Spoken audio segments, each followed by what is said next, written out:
Sa loob ng 7 buwan mula ngayon, makikita ko ang aking asawa na nakaluhod sa malamig na sahig ng isang presinto, humihingi ng tawad habang ang kanyang maruming mukha ay puno ng luha. Ang kanyang kulasisi ang babaeng akala niya ay ang kanyang kaligtasan, ay tatalikuran siya sa harap ng maraming tao upang iligtas ang sarili. Hawak ko ang dokumentong magbabalik sa kanila sa putikan, ang ebidensyang matagal kong itinago sa ilalim ng aking katahimikan. Ngunit sa sandaling iyon, may isang tawag akong matatanggap, isang boses mula sa nakaraan na magsasabi sa akin na ang laro ay hindi pa tapos at ang tunay na kaaway ay ang taong pinagkakatiwalaan ko sa loob ng aking sariling pamamahay. Ang lahat ng ito ay magsisimula sa isang gabi na dapat ay puno ng kislap at pag-ibig. Hindi mo ba alam kung gaano kahirap para sa amin ang pagtakpan ang lahat ng dumi mo, Tatiana? Ang kapal ng mukha mong magpakita rito sa anibersaryo natin na parang wala kang ginagawang masama. Ang tinig ni Richard ay pumailan lang sa gitna ng ballroom sa Laguna, matalas at puno ng maling akusa. Ang katahimikan ay tila isang mabigat na kumot na bumalot sa mahigit 100 panauhin, mga kamag-anak, kasosyo sa negosyo, at ang mga marites ng aming barangay. Ang tunog ng aking baso na dahan-dahang naidantay sa mesa ay tila isang malakas na hudyat ng giyera sa gitna ng nakabibinging katahimikan. Tumingin ako sa paligid. Ang mga mata ng mga taong nakapaligid sa akin ay puno ng panghuhusga. Sa malaking screen sa likod ni Richard, nakapaskil ang mga malabong litrato ako na pinalalabas na may kasamang ibang lalaki sa isang hotel. Isang hamak na edit, isang masamang biro na dinesenyo para sirain ako sa harap ng lahat. Tatiana, anak, mahiya ka naman sa Diyos. Ang boses ni Doña Lourdes, ang aking biyenan, ay sumingit na parang ahas. Hawak niya ang kanyang rosaryo, ang kanyang muka ay larawan ng kunwaring pait at bighati. 25 taon ka naming tinanggap sa pamilyang ito kahit wala kang dalang yaman. Pinakain ka namin binihisan, at ito pa ang isusukli mo sa anak ko, wala kang utang na loob. Hindi ko naramdaman ang init ng luha sa aking mga mata. Sa halip naramdaman ko ang isang malamig na kapayapaan na dahan-dahang lumulukob sa aking sistema. Ito na ang sandaling hinihintay ko. Ang sandali kung saan ang kanilang kasamaan ay tuluyan ng umapaw. Richard, sigurado ka ba sa mga sinasabi mo? Tanong ko. Ang boses ko ay kalmado, ni walang panginginig na tila ba tinatanong ko lang siya kung ano ang gusto niyang ulam para sa hapunan. Sigurado ako, at hindi lang iyan, sigaw ni Richard habang dahan-dahang lumalapit si Veronica Salcedo sa kanyang tabi. Si Veronica ang aking sekretarya, ang babaeng lihim niyang kinakatagpo sa loob ng 3 taon. Nakasuot siya ng puting damit, mukhang inosente, habang hinahawakan ang braso ng aking asawa. Si Veronica ang nakatuklas ng lahat. Siya ang nakakita kung paano mo ninanakaw ang pera ng kumpanya para ibigay sa mga lalaki mo. Isang malakas na singhapan ang narinig mula sa mga panauhin. Cecilia Ramos, ang kapitbahay naming hindi nauubusan ng kwento, ay mabilis na itinaas ang kanyang cellphone para i-record ang bawat detalye. Ma'am Tatiana, totoo ba? Bulong ni Veronica, ang kanyang boses ay nanginginig sa kunwaring takot. Bakit niyo po nagawa iyon kay Sir Richard? Napakabuti niya sa inyo. Tiningnan ko ang aking relo. May 10 minuto na lang bago ang 8:00 ng gabi. Ang oras kung kailan ang huling transaksyon ng kumpanya para sa buwang ito ay mapoproseso. Richard, ang kumpanyang sinasabi mong ninakawan ko ay ang kumpanyang itinatag ko gamit ang sarili kong pawis habang ikaw ay abala sa pagsusugal. Sabi ko, habang dahan-dahang tumatayo. At ikaw, Doña Lourdes, ang perang pambili mo ng mga alahas na iyan ay galing sa allowance na ibinibigay ko sa iyo buwan-buwan mula sa sarili kong savings. Sinungaling, sigaw ni Richard. Guard, palabasin ang babaeng ito. Ngayon din, wala ka ng karapatan sa pamamahay na ito at sa kumpanyang Villanueva. 2 gwardiya ang lumapit sa akin, ngunit bago pa nila ako mahawakan, itinaas ko ang aking kamay. Ang aking cellphone ay nagliwanag sa aking palad. Hindi na ninyo kailangang mag-abala. Sabi ko habang ang aking mga mata ay nakatitig ng diretso sa mga mata ni Richard. Aalis ako, pero bago iyon, Richard, tignan mo ang singsing na suot mo. Kumunot ang noo niya na patingin sa kanyang kamay. Ang singsing na gintong suot niya ay isang replika. Ang tunay na singsing ang may tatak ng pamilya de Castillo na ibinigay ko sa kanya noong kasal namin ay matagal ko nang nakuha mula sa kanyang drawer at pinalitan ng huwad. Dahan-dahan kong kinuha ang aking shoulder bag. Sa loob ng 25 taon, nagpanggap ako bilang isang masunuring asawa. Nagpanggap akong mahirap para lang matutunang mahalin ako ng pamilyang ito para sa kung sino ako at hindi para sa kung ano ang meron ako. Ngunit ang pag-ibig ay isang ilusyon na ngayon ay tuluyan ng naglaho. 8:00 na Richard, bulong ko habang naglalakad ako patungo sa pintuan. Sana ay sapat ang ebidensyang iyan para bayaran ang mga utang na iniwan mo sa pangalan ng kumpanya. Anong sinasabi mo? Habol na sigaw ni Richard, ang kanyang mukha ay nagsisimulang mamutla. Hindi ko na siya sinagot. Sa bawat hakbang ko palabas ng ballroom, naramdaman ko ang pagbigat ng bawat segundong lumilipas. Ang mga marites ay patuloy sa pagbulong, ang aking biyenan ay patuloy sa pagsumpa, ngunit sa loob ko may isang makinang na nagsisimula ng gumalaw. Paglabas ko sa malaking pintuan, isang itim na Mercedes-Benz ang naghihintay. Isang lalaking nakasuot ng barong ang bumaba at binuksan ang pinto para sa akin. Siya si Tomas de Leon. Handa na ba ang lahat, Tomas? Tanong ko habang sumasakay sa loob ng sasakyan. Ang lamig ng aircon ay tila yumakap sa aking nag-aapoy na balat. Opo, Ma'am Tatiana, ang lahat ng assets ng Villanueva Holdings ay nailipat na sa isang trust fund sa ilalim ng De Castillo Group simula nitong 8:00. Sa loob ng isang oras, malalaman ni Richard na wala na siyang kahit isang sentimo sa bangko at ang bahay na tinitirhan nila, nakasanla na rin iyon sa atin. Tumingin ako sa labas ng bintana habang dahan-dahang umaandar ang sasakyan palayo sa mansyon na naging kulungan ko sa loob ng mahabang panahon. Nakita ko ang anino ni Richard sa balkonahe, tila may kausap sa telepono. Ang kanyang mga galaw ay puno ng tensyon at pagkataranta. Ma'am, may isa pa po. Dagdag ni Tomas, ang kanyang boses ay naging seryoso. Tumawag ang ospital. Ang inyong ama, si Don Alejandro, nagising na po siya mula sa koma. Nanigas ang aking katawan. Ang aking ama, ang taong tinalikuran ko 25 taon na ang nakalilipas para sa isang lalaking walang kwenta, ay gising na. At kung gising na siya, ibig sabihin ay alam na niya ang lahat ng ginawa ko. Binuksan ko ang aking bag at kinuha ang isang lumang litrato, ang litrato naming dalawa ni Richard, noong araw ng aming kasal. Walang pag-aalinlangan, pinunit ko ito sa gitna. Pumunta tayo sa ospital, utos ko. At Tomas, tawagan mo ang ating abogado. Siguraduhin mong bukas na bukas din matatanggap ni Richard ang mga papeles para sa annulment at ang warrant para sa estafa. Gusto kong malaman niya na ang babaeng itinuring niyang basahan ang siyang tatapos sa kanyang mundo, habang ang sasakyan ay bumibilis sa madilim na kalsada ng Laguna patungong Maynila. Alam kong ito pa lamang ang simula. Ang tunay na bangungot ni Richard Villanueva ay hindi ang mawalan ng pera. Ang tunay niyang bangungot ay ang malaman kung sino talaga ang babaeng pinakasalan niya. Sa bawat pag-ikot ng gulong ng sasakyan palayo sa mansyong iyon, tila may mga bahagi ng aking pagkatao na natituklap at naiiwan sa baku-bakong daan ng Laguna. 25 taon, akong naging bilanggo ng sarili kong kabutihan. Ngayong gabi, ang bawat hininga ko ay hindi na para sa kanila, kundi para sa katarungang matagal ko nang ipinagkait sa aking sarili. Ang dilim ng gabi ay hindi na nakakatakot. Ito ay nagsisilbing tabing para sa aking muling pagsilang. Ma'am Tatiana, mukhang hindi pa sila tapos. Mahinang sabi ni Tomas habang nakatingin sa rearview mirror. Bago pa man tuluyang makalabas ang sasakyan sa gate ng subdivision, isang figura ang humarang sa kalsada. Si Celia Ramos. Hawak pa rin niya ang kanyang cellphone, ang kanyang mukha ay puno ng isang uri ng pagnanasa na makasagap pa ng mas malaking balita. Sa likuran niya, humahangos si Richard, ang kanyang barong ay gulo-gulo na at ang kanyang mukha ay kasing pula ng apoy sa galit. Hinto mo ang sasakyan, Tomas. Malamig kong utos. Binuksan ko ang pinto at lumabas. Ang hangin sa labas ay malupit sumasampal sa aking mukha, ngunit mas malupit ang titig na ibinigay ko kay Celia. Ang babaeng ito ay naging saksi sa bawat pagsisikap ko, ngunit siya rin ang unang nagtapon ng putik sa aking pangalan nang magsimula ang palabas ni Richard. Tatiana, akala mo ba ay makakaalis ka na lang ng ganoon?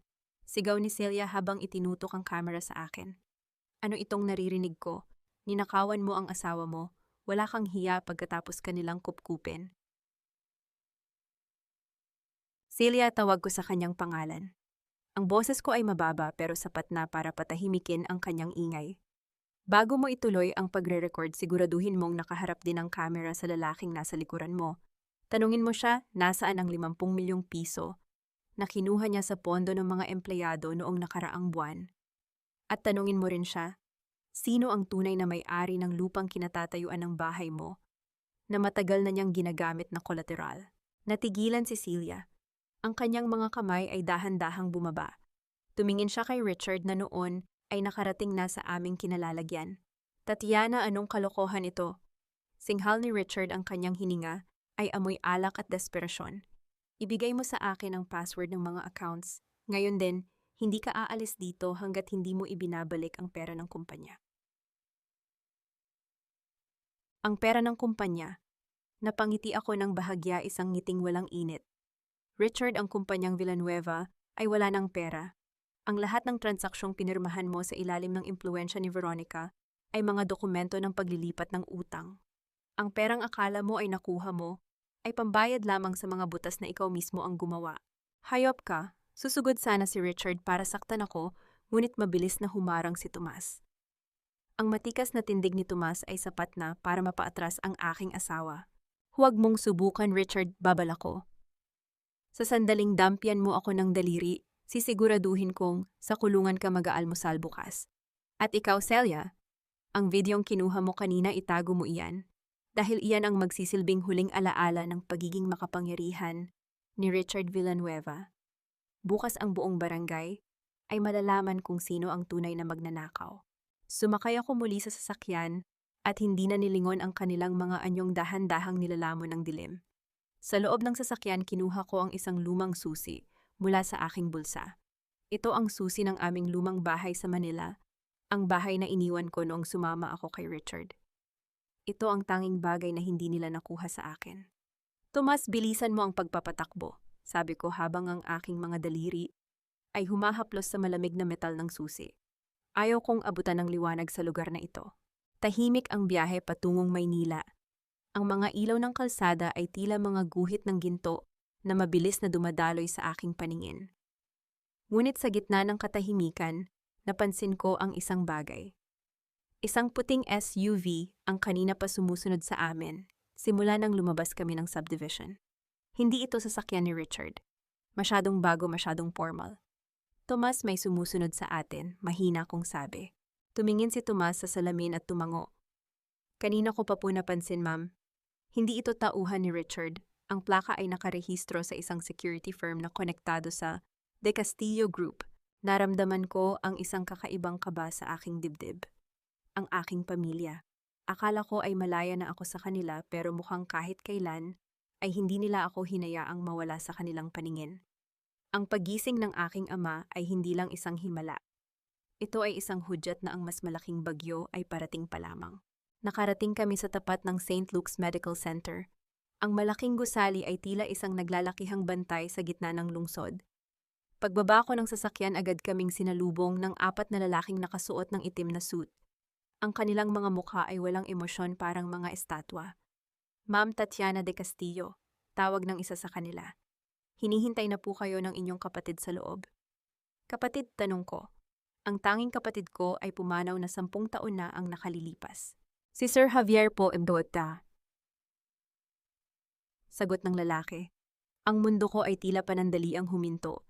Si Javier ang kapatid kong akala ng lahat ay pumanaw na sa isang aksidente sa ibang bansa. Paanong nangyari ito? Lumingon ako kay Tomas, ngunit ang kanyang mukha ay puno rin ng pagtataka. Dahan-dahan kaming pumasok sa loob ng ospital, ang tunog ng aming mga hakbang sa makintab na sahig ay tila isang tibok ng pusong nagmamadali. Pagdating sa tapat ng intensive care unit, nakita ko ang isang lalaking nakatayo malapit sa salamin. Ang kanyang likuran ay pamilyar, ang kanyang tindig ay puno ng awtoridad na tanging isang De Castillo lamang ang mayroon. Dahan-dahan siyang lumingon. Ang kanyang mukha ay may malaking peklat sa kanang bahagi, ngunit ang mga mata ay hindi nagbago. Welcome home, Tatiana, sabi niya, ang boses ay malalim at tila nanggagaling sa kailaliman ng lupa. Akala mo ba ay ikaw lang ang may itinatagong sikreto? Hindi pa man ako nakakasagot, isang malakas na tunog ng alarm ang narinig mula sa loob ng silid ng aking ama. Ang mga nurse at doktor ay nagmamadaling pumasok. Ang pula at asul na ilaw sa labas ng pintuan ay nagsimulang mag-flash ng mabilis. Sa gitna ng kaguluhan isang nurse, ang lumabas ang kanyang mukha ay maputla.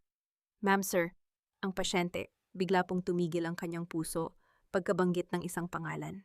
"Anong pangalan?" tanong ko, ang boses ko ay halos pabulong na sa takot. Tumingin ang nurse sa akin pagkatapos ay kay Javier. "Villanueva," sinabi niya po. "Huwag hayaang makuha ng mga Villanueva ang bata." Anong bata niya ang huli kong naitatanong bago tuluyang magdilim ang paligid dahil sa bigat ng revelasyong ito. Sino ang batang tinutukoy ng aking ama at bakit ang pamilya pa ni Richard ang kailangang iwasan?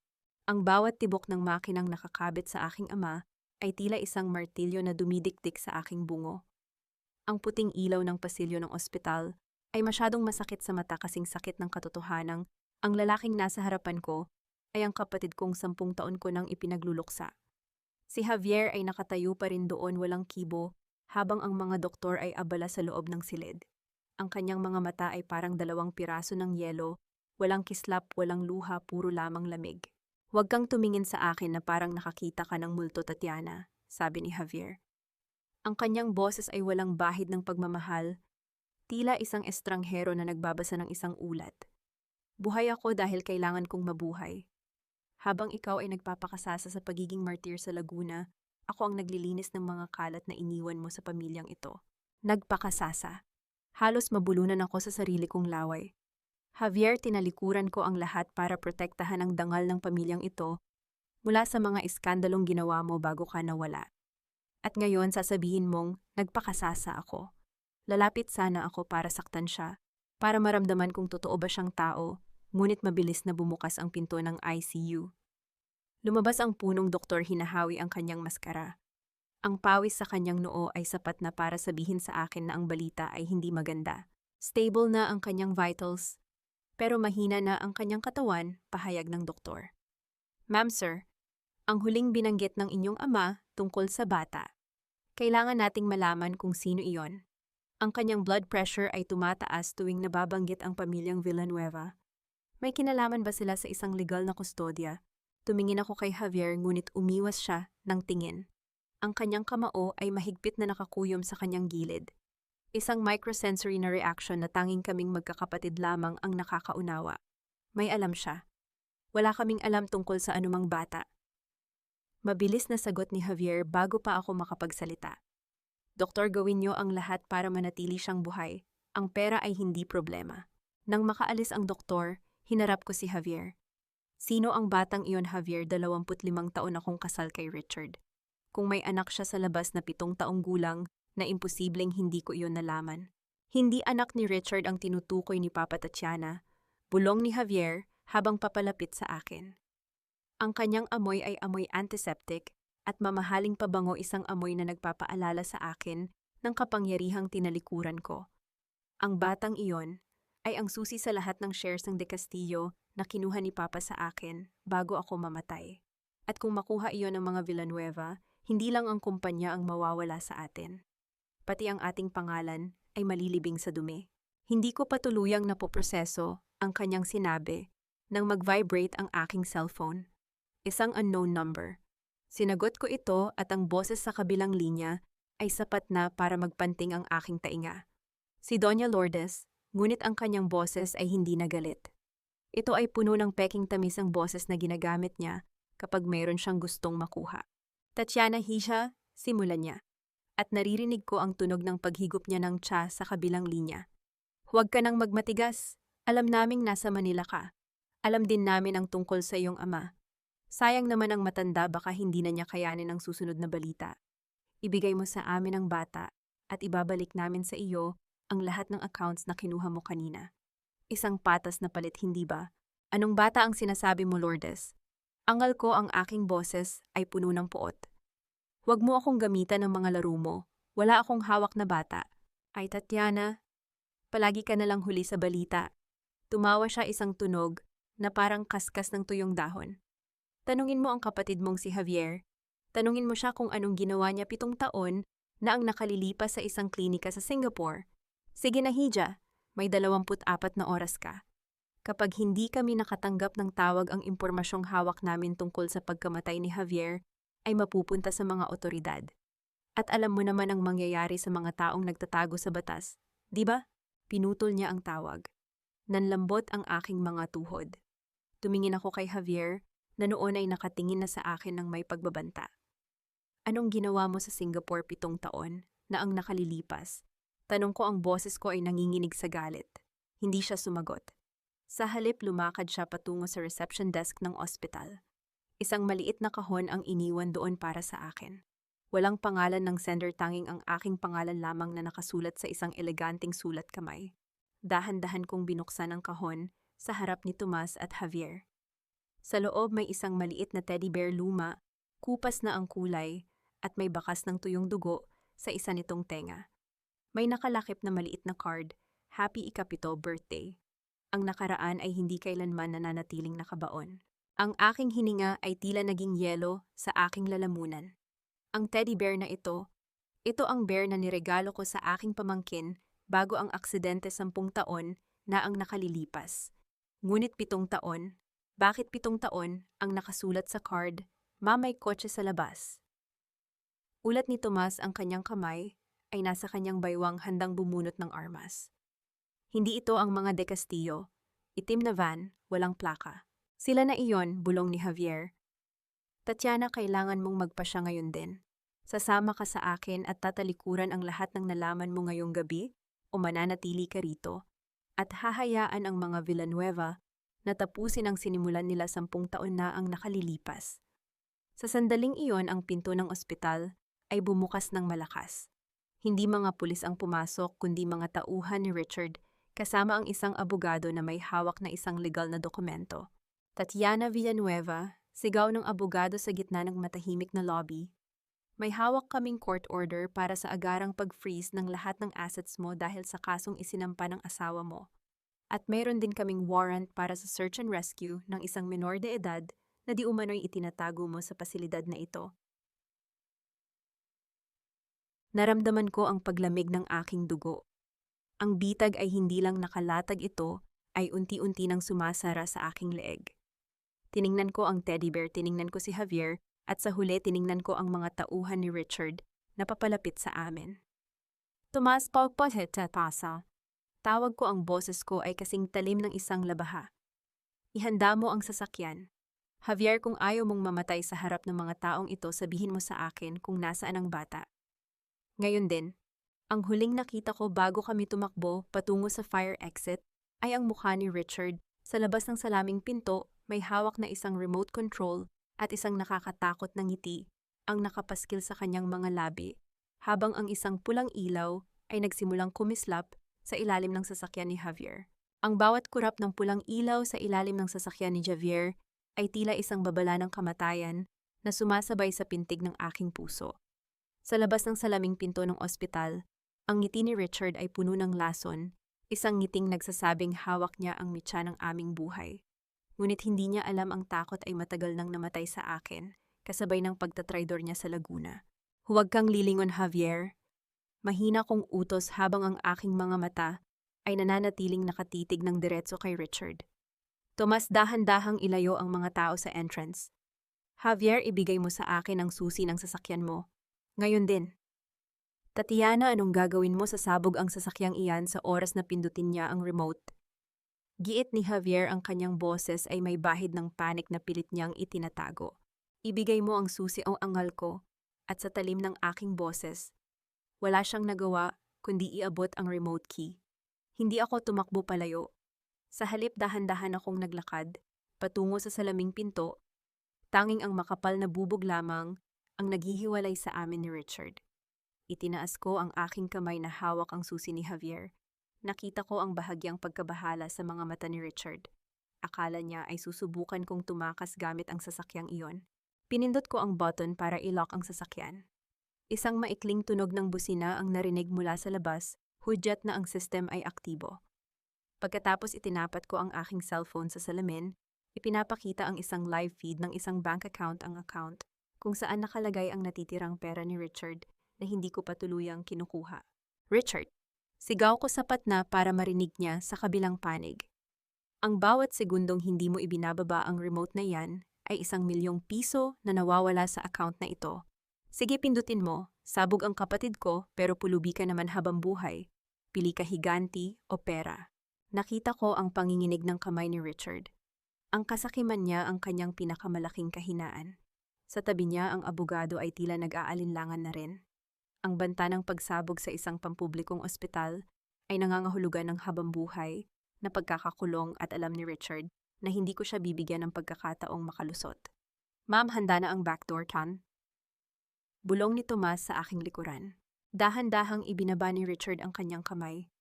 Ang pula at asul na ilaw ng mga pulis sa malayo ay papalapit na, ngunit alam kong hindi sila para sa akin. Ang mga pulis na iyon ay tinawagan ni Tomas kanina pa dahil sa iligal na pagdadala ng pampasabog ni Richard. Aalis na tayo, sabi ko kay Javier. At bago mo ako tanungin, hindi ko binura ang pera niya. Inilipat ko lang sa isang escrow account na hindi niya mahahawakan hanggat hindi natatapos ang kaso ng estafa. Mabilis kaming dumaan sa gilid ng emergency room, iniwan ang gulo sa lobby. Sumakay kami sa isang lumang van na inihanda ni Tomas, isang sasakyang hindi mapapansin sa gitna ng trapiko ng Maynila. Habang binabagtas namin ang madilim na eskinita sa likod ng ospital, narinig namin ang malakas na hudyat ng mga sirena. Si Richard ay abala na sa pagpapaliwanag sa mga otoridad kung bakit may pampasabog sa kanyang sasakyan. Sa loob ng van ang katahimikan ay tila isang kutsilyo na naghihiwa sa aming tatlo. Hinarap ko si Javier, ang teddy bear na may tuyong dugo ay nasa aking kandungan. Magsalita ka na, Javier. Sino ang 7 taong gulang na batang iyon? At bakit ang teddy bear ni Sofia ang ginagamit nilang panakot sa akin? Ang boses ko ay kasing lamig ng gabi, walang puwang para sa mga kasinungalingan. Huminga ng malalim si Javier, ang kanyang mga mata ay nakatingin sa labas ng bintana. 10 taon na ang nakalilipas, akala nyo ay namatay si Sofia sa aksidente sa Singapore. Pero ang totoo, nailigtas siya ng mga doktor. Ngunit ang kanyang kondisyon ay masilan. Kinailangan siyang itago ni Papa dahil sa mga banta sa buhay ng pamilya de Castillo. Sofia, buhay si Sofia. Naramdaman ko ang paghinto ng pintig ng aking puso. Si Sofia ang kaisa-isang anak ni Javier, ang pamangkin kong itinuring kong sariling anak. Pero sabi nyo, nakita ko ang abo niya. Huwad ang abong iyon, Tatiana, pait na sabi ni Javier. Itinago siya sa isang tahimik na probinsya sa ilalim ng ibang pangalan. Ngunit 7 taon na ang nakalilipas, nagkaroon ng komplikasyon sa kanyang puso. Kinailangan niya ng transplant. Ang tanging match na nakita namin noon ay isang bata na dinala sa parehong klinika ng mga Villanueva. Ano, halos mapasigaw ako. Anong kinalaman ng mga Villanueva sa transplant ni Sofia? Doon pumasok ang utang na loob na sinasabi ni Lourdes, patuloy ni Javier. Ang batang donor ay ang anak ng kapatid ni Richard na pumanaw rin. Ginamit iyon ni Lourdes para kontrolin si Papa. Binantaan nila si Papa na isisiwalat ang katotohanang buhay si Sofia at ang iligal na paraan ng pagkakuha ng donor kung hindi siya papayag na ipakasal ka kay Richard. Nanlamig ang aking buong pagkatao. Kaya pala ganoon kadaling pumayag si Papa. Napakasalan ko, ang isang lalaking wala namang pangalan. Hindi ako ipinagpalit ni Papa sa pera. Ipinagpalit niya ako para sa buhay ng aking pamangkin. At sa loob ng 25 taon, ginamit ng mga Villanueva ang sakripisyong iyon para busalan ang aking pamilya habang dahan-dahan nilang inuubos ang aming yaman. Nasaan si Sofia ngayon? Tanong ko, ang galit ko ay tila isang bulkang handa ng sumabog. Nasa kanila siya, Tatiana Pashe. Bulong ni Javier. Kinuha siya ni Richard kaninang hapon bago ang party sa Laguna. Yan ang dahilan kung bakit napakatapang niyang harapin ka sa ospital. Hawak nila ang buhay ni Sofia. Isang mensahe ang pumasok sa aking cellphone. Isang video. Nakita ko ang isang maliit na batang babae nakaupo sa isang madilim na silid, naglalaro ng isang sira-sirang manika. Ang kanyang mukha ay kasing amo ng isang anghel, ngunit ang kanyang mga mata ay puno ng lungkot. Sa likuran niya narinig ko ang boses ni Richard. Ang ganda ng pamangkin mo, Tatiana, di ba sayang naman kung biglang huminto ang tibok ng puso niya dahil lang sa stress? Ibalik mo ang lahat ng kinuha mo o hinding-hindi mo na makikita ang huling alaala ng kapatid mo. Tiningnan ko si Tomas. Nakita ko ang pagdidilim ng kanyang mukha. Alam kong ang bawat salitang binitawan ni Javier ay totoo, ngunit alam ko rin na may isang bagay pang hindi sinasabi ang aking kapatid. Tomas, Tawag ko habang mabilis na nagtatype sa aking laptop. I track mo ang pinagmulan ng video na ito. Javier, kung inaakala mong magpapadala ako sa takot, nagkakamali ka. Richard thinks he has the upper hand because he has Sofia. But he forgets one thing. Tumingin ako sa teddy bear na may dugo. Ang aking mga daliri ay humawak sa isang matigas na bahagi sa loob ng tahi nito. May nakatagong microchip sa loob. Isang tracker na inilagay ni Papa bago siya mawalan ng malay. He didn't kidnap a victim. Sabi ko, ang aking mga mata ay naglalabas ng isang uri ng liwanag na tanging ang isang De Castillo na handang pumatay ang meron. He kidnapped the bait for his own funeral. Bukas na bukas din, hindi lang pera ang kukunin ko sa kanya. Kukunin ko ang bawat piraso ng kanyang laman. Ngunit sa sandaling iyon, ang van ay biglang huminto. Isang malakas na putok ng baril ang tumama sa windshield, sapat na para magkapira-piraso ang bubog. Isang grupo ng mga motorista na nakasuot ng helmet ang pumalibot sa amin. Labas, Kin, sigaw ng isa sa kanila. Ibigay niyo ang chip or dito na kayo mamamatay, te. Paano nila nalaman ang tungkol sa chip? Lumingon ako kay Javier at nakita ko ang isang kakaibang ngiti sa kanyang mga labi habang dahan-dahan niyang inilalabas ang isang maliit na transmitter mula sa kanyang bulsa. Sorry, Tatiana Puhan Khan. Bulong niya. Ang pamilya ay pamilya, pero ang kaligtasan ko ang palaging nauuna. Ang malamig na dulo ng transmitter sa kamay ni Javier ay tila isang pangil ng ahas na nakatusok sa aking lalamunan. Sa gitna ng pagkabasag ng windshield, ang bango ng antiseptic sa loob ng van ay napalitan ng amoy ng pulbura at ng malapot na amoy ng pagtatraidor. Hindi ako kumurap. Hindi ako sumigaw. Tiningnan ko lamang ang aking kapatid, ang lalaking 10 taon kong ipinagdasal na muling makita na ngayon ay handang ibenta ako para sa kanyang sariling kaligtasan. Javier, ang boses ko ay kasing banayad ng hanging bago ang bagyo. 25 taon akong nabuhay sa piling ng isang linta. Akala mo ba ay hindi ko kayang amuyin ang isang ahas na nanggaling sa sarili kong dugo? Huwag kang magmalinis, Tatiana. Bulyaw ni Javier, ang kanyang mga mata ay nanlilisik sa desperasyon. Ginamit ni Papa ang lahat ng para sa akin para lang protektahan ka at ang batang iyon. Pagod na akong magtago sa dilim habang ikaw ay nagpapakasasa sa pangalang De Castillo. Ibigay mo sa kanila ang chip at hahayaan nilang mabuhay tayo. Ang mga motorista sa labas ay nagsimulang hampasin ang pinto ng van. Ang tunog ng bakal na tumatama sa bakal ay tila isang martilyo na nagpapabilis sa bawat segundo ng aming buhay. Ngunit si Tomas sa kabilang panig ng driver's seat ay nanatiling estatwa. Ang kanyang kamay ay hindi sa manibela, kundi sa ilalim ng kanyang upuan. Javier, ang utang na loob ay hindi binabayaran ng kataksilan. Sabi ko habang dahan-dahan kong binubuksan ang aking palad.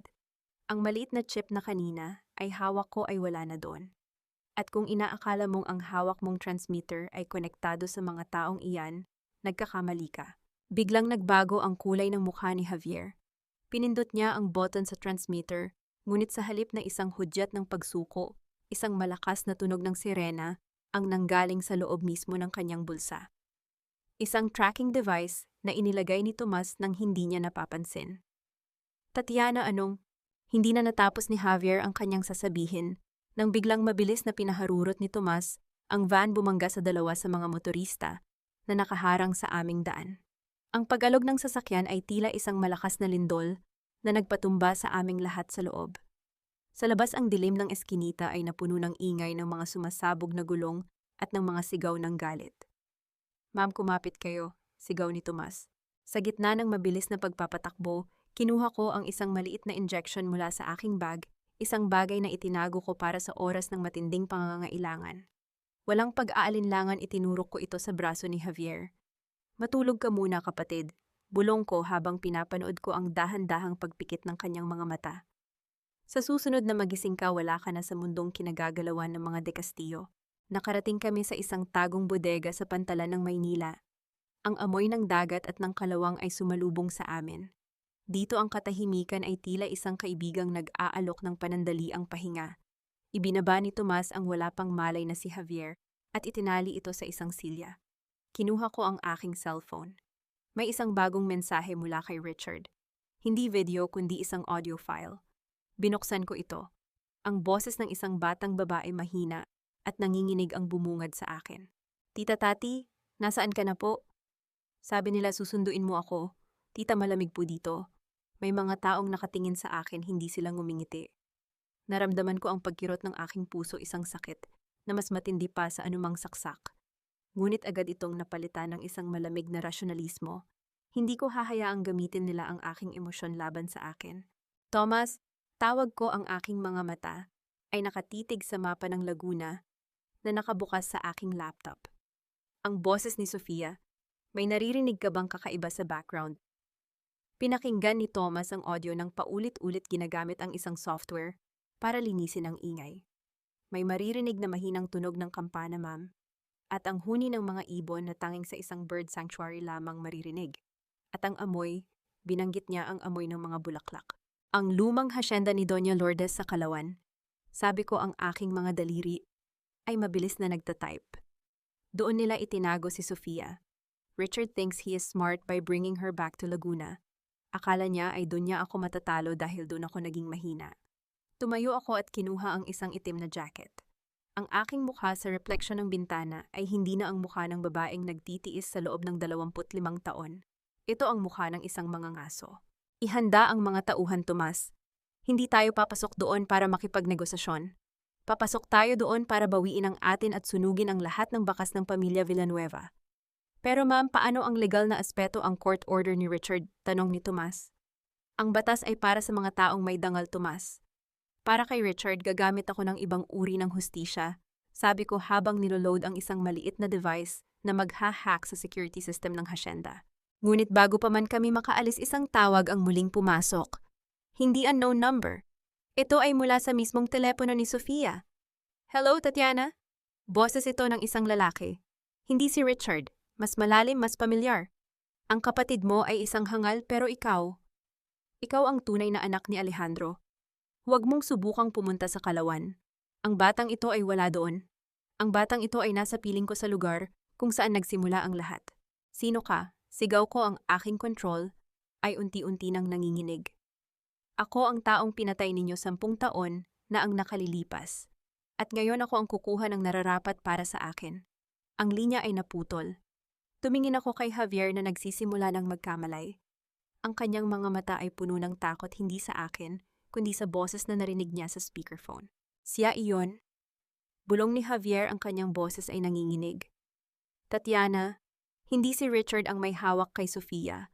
Siya, ang tunay na demonyo ng pamilya de Castillo, ay nagbalik na.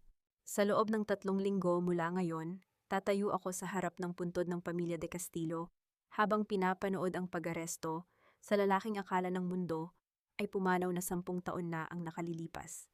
Makikita ko siyang hihilahin ng mga pulis, ang kanyang mukha ay puno ng pait habang isinisigaw ang aking pangalan. Ngunit sa sandaling iyon, ang tanging mararamdaman ko ay ang init ng maliit na kamay ni Sofia na nakahawak sa akin at ang kapayapaang dulot ng katotohanang ang bawat dumi ng nakaraan ay tuluyan ko nang nalinis. Ngunit bago ang katahimikang iyon, kailangan ko munang harapin ang impyernong dala ng muling pagkabuhay ng isang demonyo. Magsalita ka, Javier. Huwag mong hintayin na maubos ang pasensya ko at itapon kita sa gitna ng dagat na may semento sa iyong mga paa. Ang boses ko ay walang bahid ng emosyon, kasing talim ng isang bagong hasang patalim. Nakahandusay si Javier sa sementong sahig ng bodega. Ang kanyang mukha ay basa ng pawis at ang kanyang mga mata ay nanlilisik sa takot habang nakatingin sa akin. Si Eduardo Valderrama, Tatiana. Siya ang tinutukoy ko. Ang dating business partner ni Papa na akala nating lahat ay namatay sa sunog sa planta, 10 taon na ang nakalilipas. Eduardo Valderrama. Ang pangalang iyon ay tila isang malakas na sampal na nagpagising sa bawat hibla ng aking alaala. Siya ang lalaking nagnakaw ng halos kalahati ng yaman ng mga de Castillo bago siya namatay. Siya ang dahilan kung bakit kinailangang maghigpit ng sinturon ng aking ama at kung bakit ako naging biktima ng kasunduan sa mga Villanueva. Paano siya nabuhay at bakit nasa kanya si Sofia? Tanong ko habang dahan-dahang lumalapit sa kanya. Ang tunog ng aking mga takong sa semento ay tila isang timer na nagbibilang ng kanyang natitirang oras. Hindi siya namatay, Tatiana. Ginamit niya ang sunog para itago ang kanyang pagtakas kasama ang perang ninakaw niya. At si Richard ay bata-batayan lang niya, nanginginig na sagot ni Javier. Ginamit niya ang mga Villanueva para masira ka mula sa loob.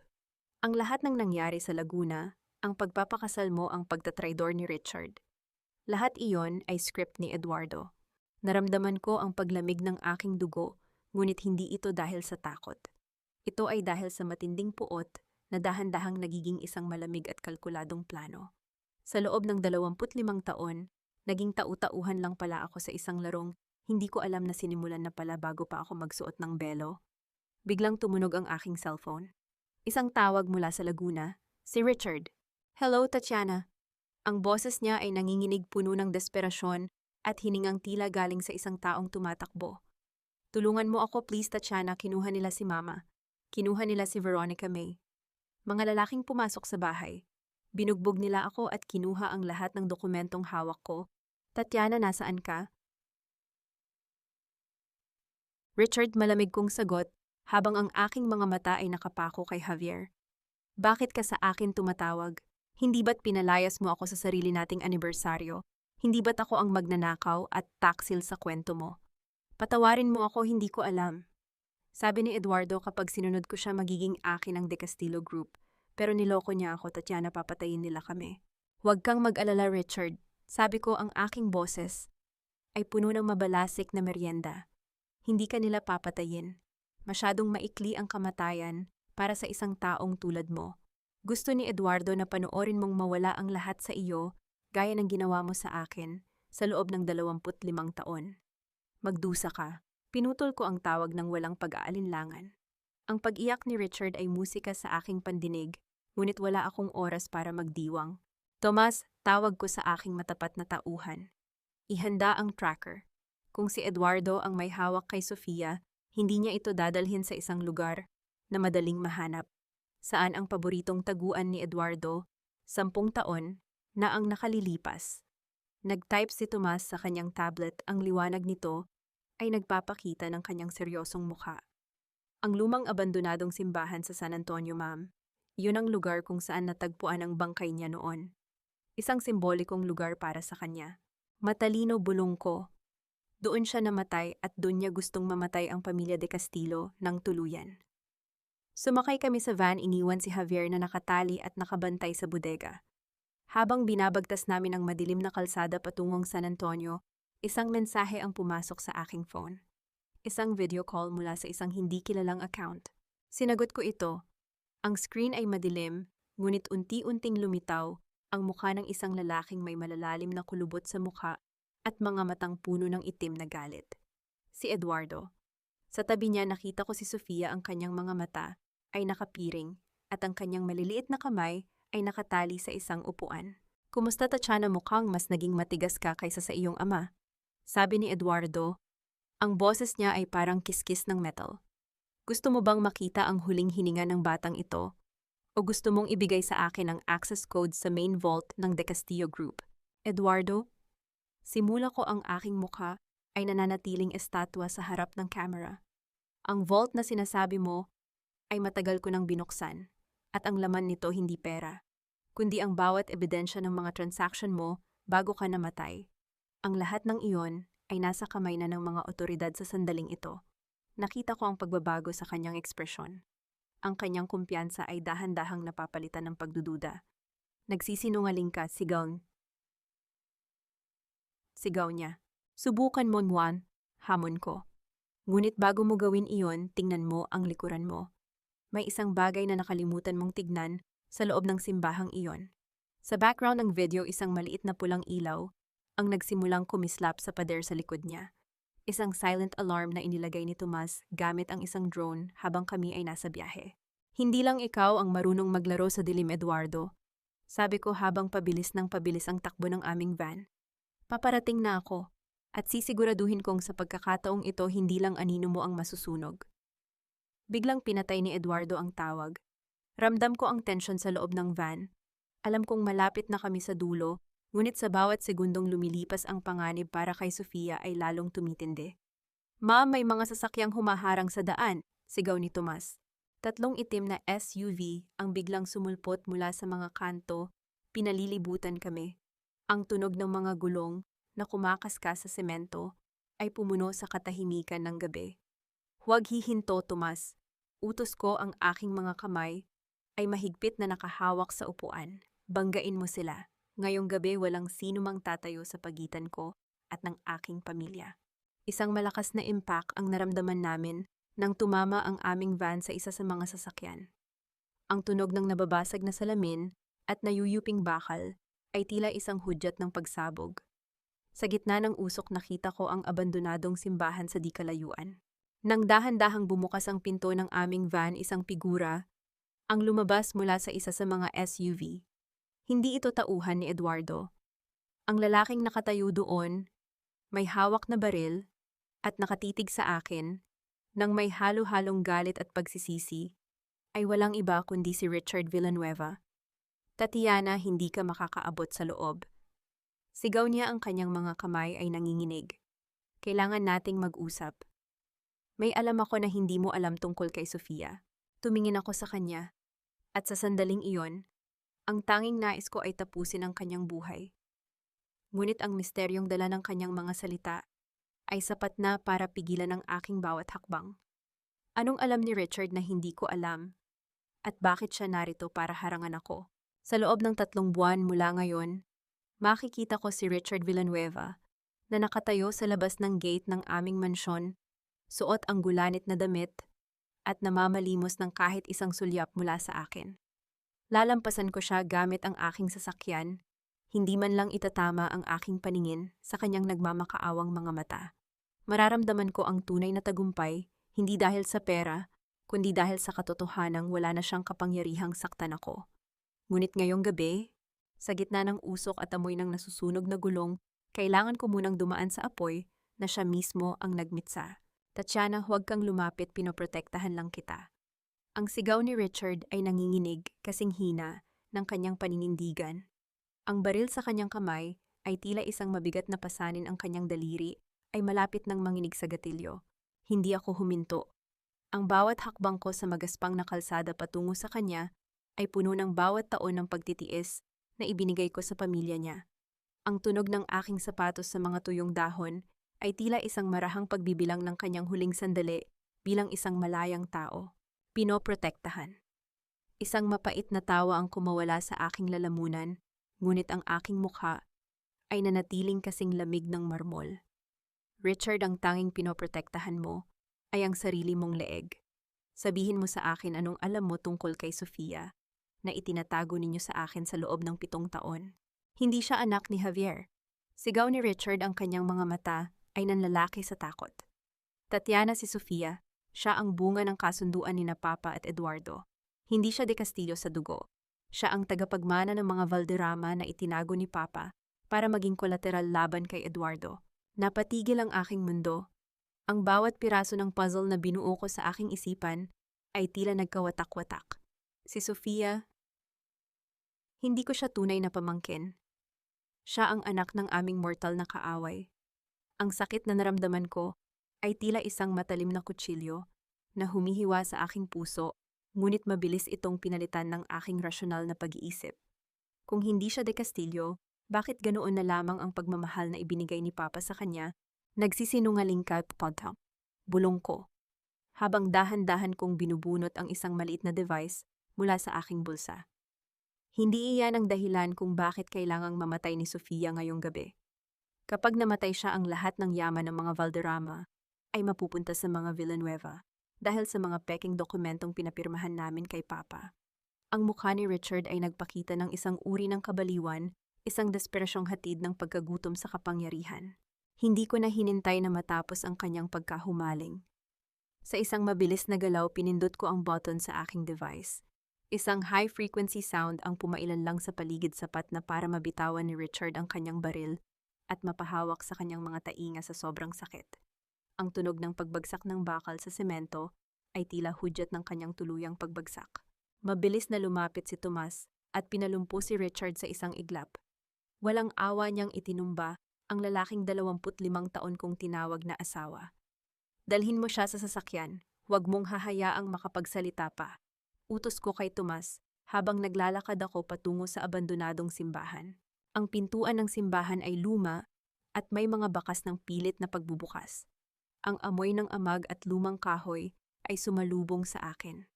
Sa gitna ng altar sa ilalim ng isang nag-iisang bumbilya na kumukurap-kurap nakita ko si Eduardo.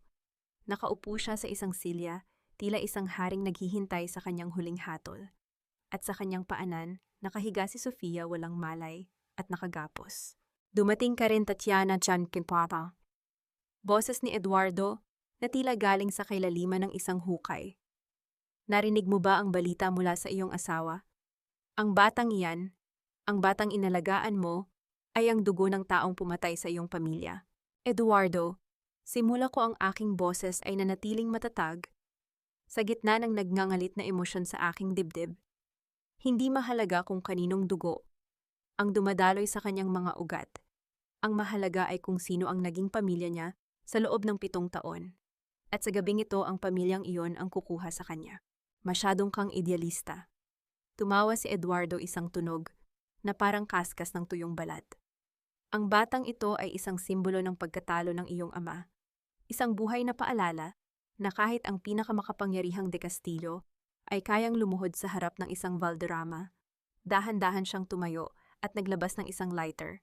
Sa paligid ni Sofia napansin ko ang mga galon ng gasolina na nakabukas. Ang singaw ng chemical ay tila isang lason na bumabalot sa aking hininga. Isang kislap lang, Tatiana, at ang lahat ng sikreto ng nakaraan ay magiging abu-babala niya. Gawin mo ni hamon ko habang itinataas ko ang aking cellphone. Ngunit bago mo pindutin ang lighter na iyan, tignan mo ang monitor sa likuran mo. Ang lahat ng accounts na ninakaw mo, ang bawat sentimong pinaghirapan mong itago sa loob ng 10 taon, ay kasalukuyan ko nang ibinabalik sa mga taong ninakawan mo. Sa loob ng 5 minuto magiging pulubi ka, Eduardo. Walang pera, walang kapangyarihan at walang legacy. Nakita ko ang pagdidilim ng mukha ni Eduardo. Ang kanyang kamay na hawak ang lighter ay nagsimulang manginig. Ang kanyang pinakamalaking takot ay hindi ang mamatay, kundi ang mawalan ng yaman na siyang tanging nagbibigay sa kanya ng halaga. Ma, may mga tauhan sa likod. Sigaw ni Tomas mula sa radyo sa aking balikat. Isang malakas na putok ang narinig mula sa labas at biglang bumukas ang mga bintana ng simbahan. Ang mga tauhan ni Eduardo ay nagsimulang pumasok ngunit hindi sila nakarating sa akin. Ang mga sniper na inihanda ni Tomas ay mabilis na nagpabagsak sa kanila sa bawat sulok ng gusali.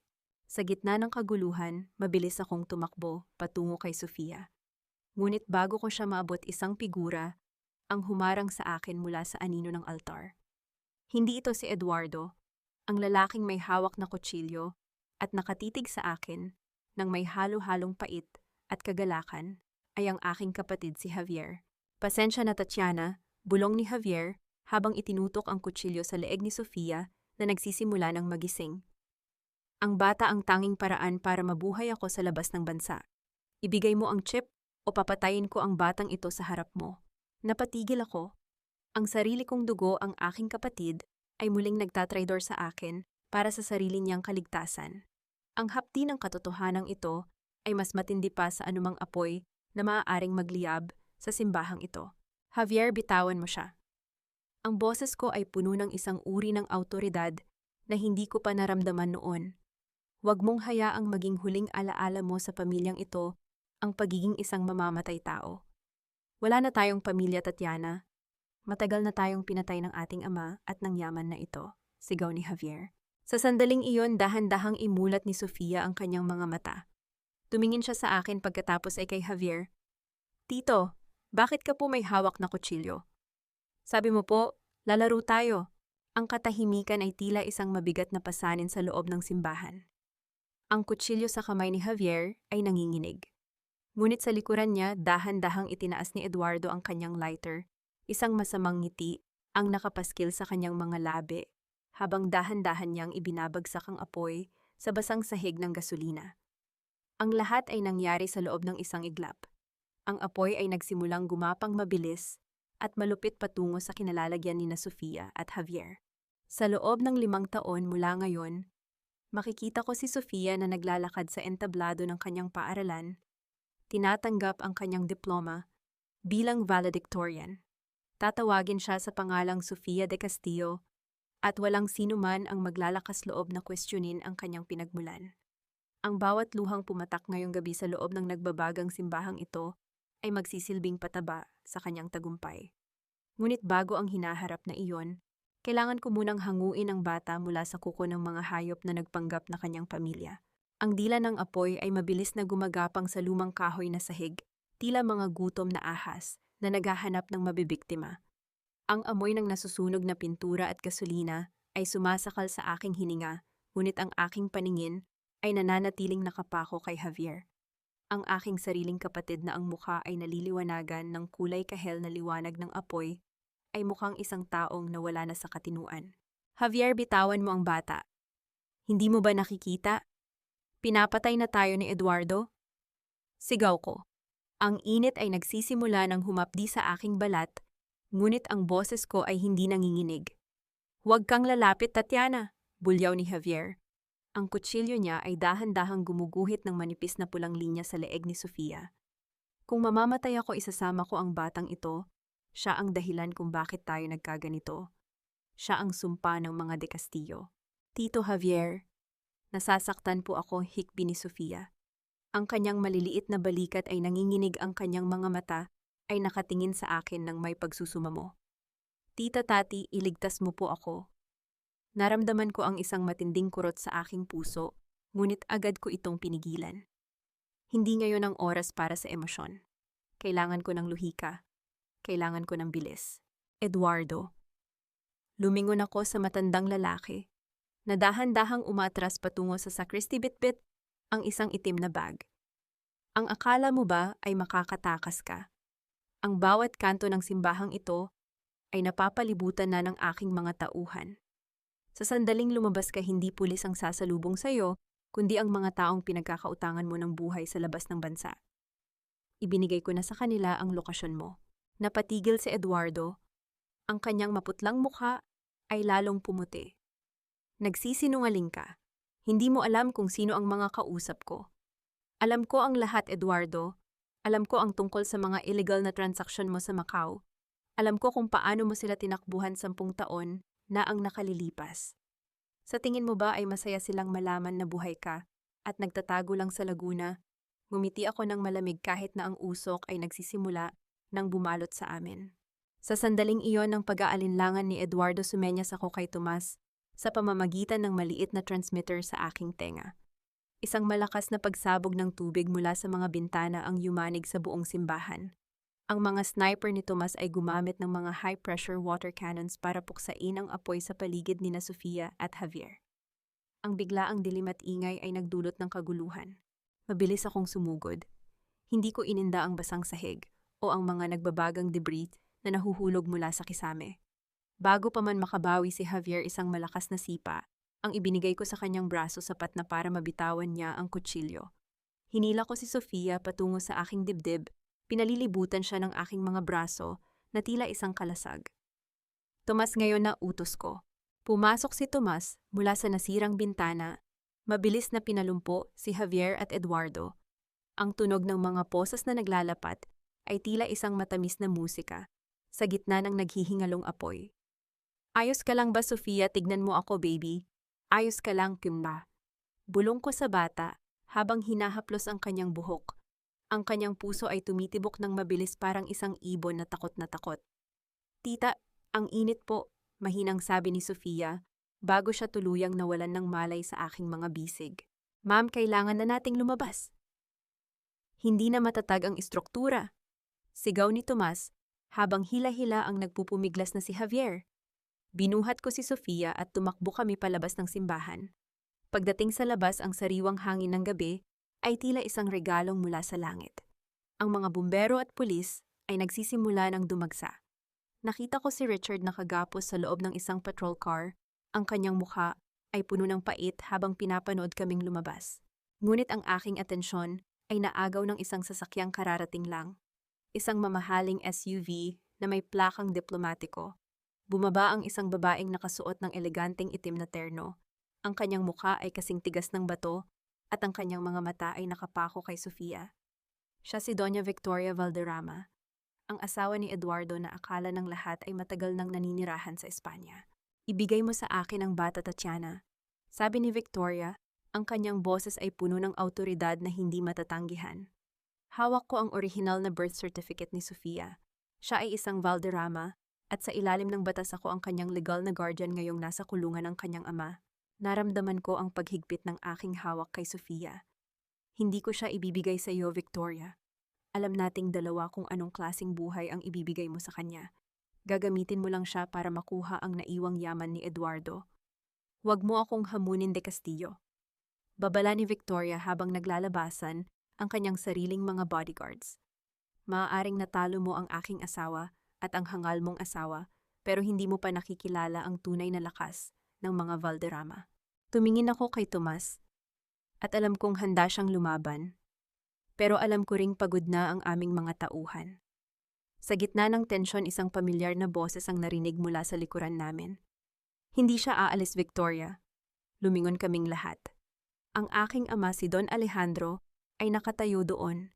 Nakaupo sa isang wheelchair na itinutulak ng isang nurse, pero ang kanyang mga mata ay gising na gising at puno ng bagsik. Alejandro, bulong ni Victoria tila nakakita ng multo. Ang batang iyan ay hindi Valderrama at hindi rin De Castillo sa paraang iniisip ninyo. Sabi ni Papa, ang kanyang boses ay mahina pero sapat na para patahimikin ang lahat. Tatiana, buksan mo ang likod ng teddy bear na hawak mo. Ang chip na naroon. Hindi iyon tracker. Dahan-dahan kong binuksan ang tahi ng teddy bear at kinuha ang maliit na chip. Isinaksak ko ito sa aking tablet. Isang dokumento ang lumitaw sa screen. Isang DNA result at isang lihim na kasunduan sa pag-aampon. Ang aking mga mata ay nanlaki sa nabasa ko. Ang katotohanan tungkol sa tunay na magulang ni Sofia ay mas malala pa sa anumang inakala ko. Sofia, siya ay... Hindi ko na ituloy ang aking sasabihin dahil sa sobrang gulat. Tumingin si Victoria sa screen at ang kanyang mukha ay napuno ng takot. Huwag mong babasahin ang pangalang iyan. Sa sandaling iyon, isang sniper shot ang narinig mula sa madilim na kakahuyan sa gilid ng simbahan. Ang bala ay tumama sa braso ng isa sa mga guards ni Victoria. Ang kaguluhan ay muling sumiklab.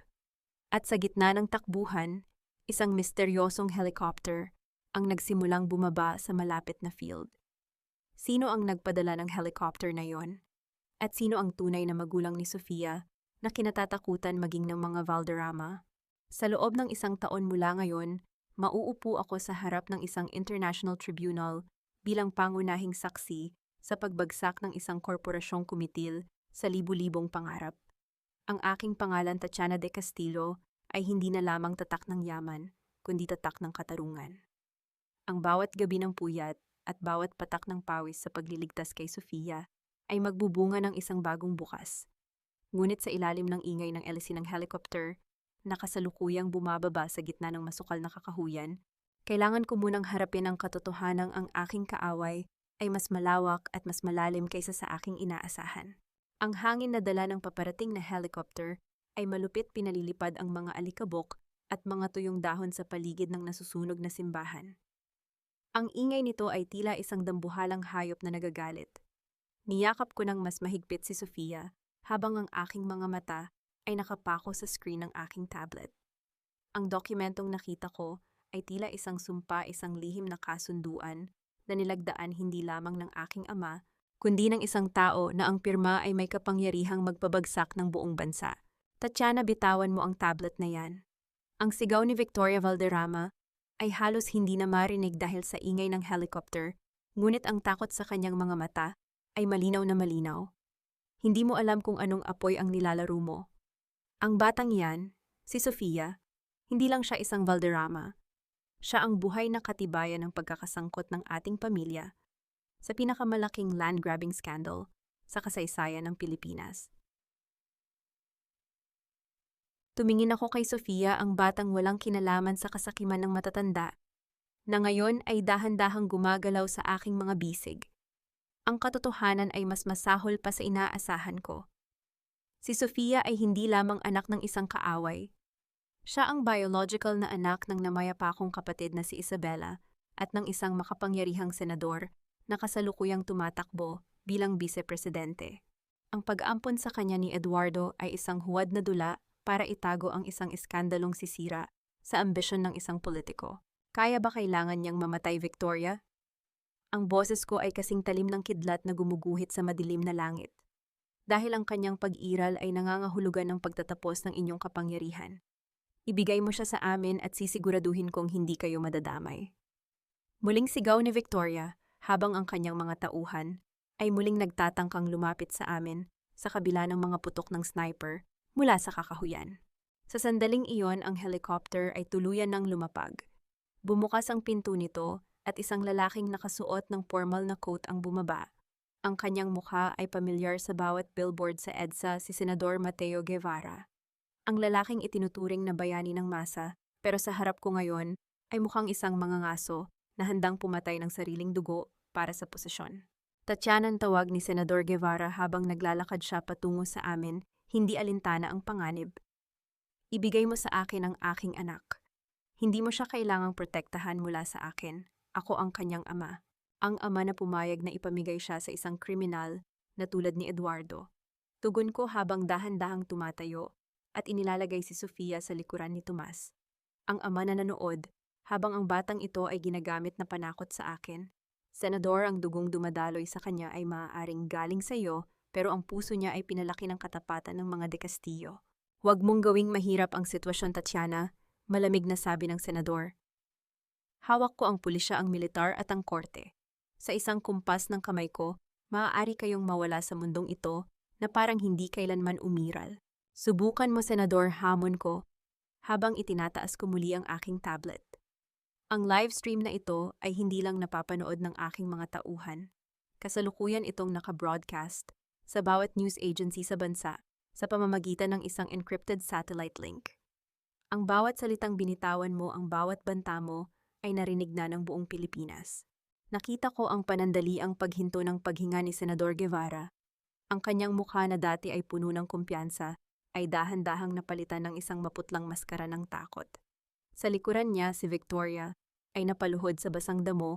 Alam na ang lahat ng kanilang pinaghirapang itago sa loob ng 10 taon ay gumuho na sa loob ng 1 minuto. Biglang isang malakas na tunog ng sirena ang narinig mula sa kalsada. Hindi ito mga pulis na hawak ng senador, kundi ang National Bureau of Investigation, NBI, kasama ang mga tauhan ni Don Alejandro.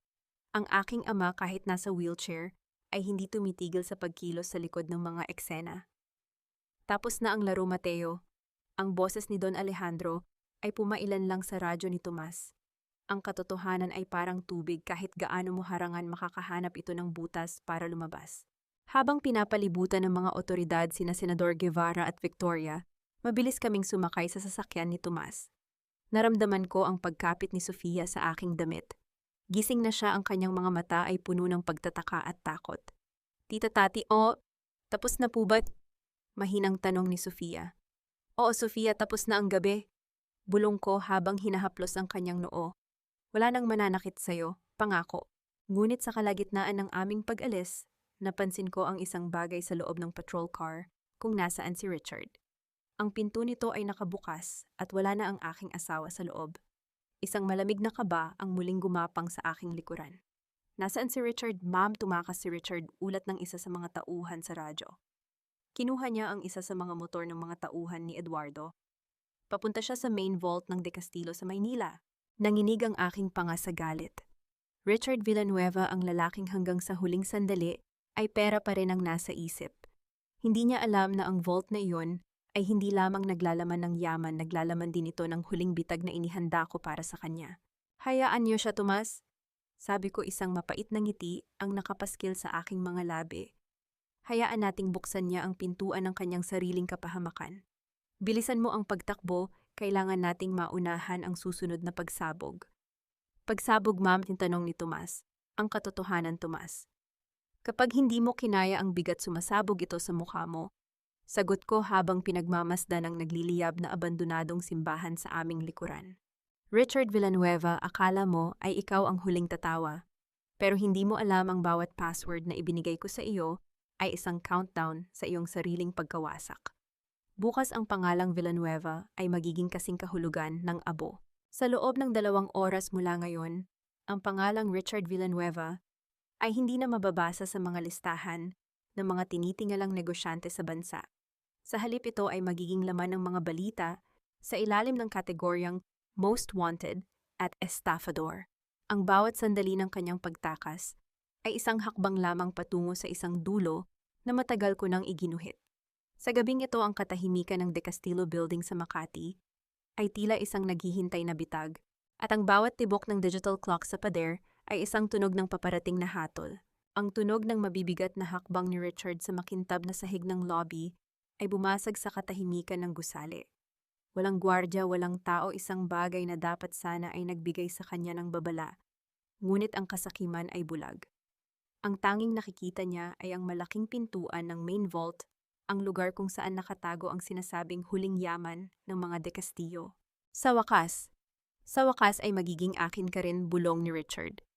Ang kanyang hininga ay gulo-gulo, ang kanyang kamay ay nanginginig habang dahan-dahang itinitipa ang password na nakuha niya mula sa aking mga lumang dokumento. Ang bawat pindot niya sa keypad ay naglalabas ng isang mahinang tunog ng beep. 1, 0, 2, 5. Ang petsa ng aming kasal. Isang mapait na irony na hanggang sa huli ang petsang sumira sa aking buhay ang siyang susi sa kanyang inaakalang tagumpay. Dahan-dahang bumukas ang mabigat na bakal na pinto. Ang tunog ng mga hydraulic piston ay tila isang malalim na buntong hininga ng gusali. Pumasok si Richard, ang kanyang mga mata ay nanlilisik sa pag-asang makakita ng mga baras ng ginto o mga tumpok ng pera. Ngunit pagbukas ng ilaw sa loob, ang tumambad sa kanya ay isang malawak at bakanting silid. Sa gitna nito, may isang nag-iisang silya at isang monitor na nakabukas. Nasaan ang pera, nasaan ang mga dokumento? Sigaw ni Richard, ang kanyang boses ay nag-e-echo sa loob ng vault. Ang pera ay wala rito, Richard. Ang pera ay matagal nang nagamit para bayaran ang lahat ng buhay na sinira mo. Ang boses ko ay nanggaling sa speaker sa loob ng silid. Biglang bumukas ang monitor. Nakita ko ang mukha ni Richard, puno ng gulat, galit, at unti-unting namumuong takot. Nakatayo ako sa kabilang bahagi ng salamin sa control room, kasama si Tomas at ang mga opisyal ng NB. Tatiana, alam kong naririnig mo ako. Ibigay mo sa akin ang nararapat sa akin. 25 taon akong nagtiis sa iyo. Sigaw niya habang hinahampas ang screen. Nagtiis sa pag. Dahan-dahan akong lumapit sa mikropono. Ang boses ko ay kasing lamig ng hanging nanggagaling sa aircon ng vault. Richard, 25 taon kang nagpakasasa sa pawis ko. 25 taon kang nagnakaw, nagtaksil, at pumatay ng dangal ng pamilya ko. Ang tanging nararapat sa iyo ay ang 4 na sulok ng silid na iyan. Hindi mo magagawa ito sa akin. Ako ang asawa mo. May karapatan ako sa yaman ng mga De Castillo. Ang kanyang gaslighting ay tila isang sirang plaka na wala nang talab sa akin. Wala ka ng asawa, Richard. Ang kasal natin ay pinawalang bisa na ng korte kaninang hapon dahil sa fraud at bigami, isang bagay na matagal mo nang itinatago tungkol sa unang kasal mo sa Spain bago mo ako nakilala. Wala kang karapatan sa kahit isang hibla ng buhok ko, lalo na sa yaman ng pamilya ko. Nakita ko ang pagbagsak ng kanyang mga balikat. Ang katotohanang wala na siyang connection sa akin, ang siyang huling pako sa kanyang kabaong. At Richard, tignan mo ang monitor ng mabuti, dagdag ko. Ang monitor ay nagpakita ng bawat transaksyong ginawa niya, ang mga peking pirma, ang mga illegal na paglilipat ng pondo, at ang bawat video ni Veronica na nagpapatotoo laban sa kanya.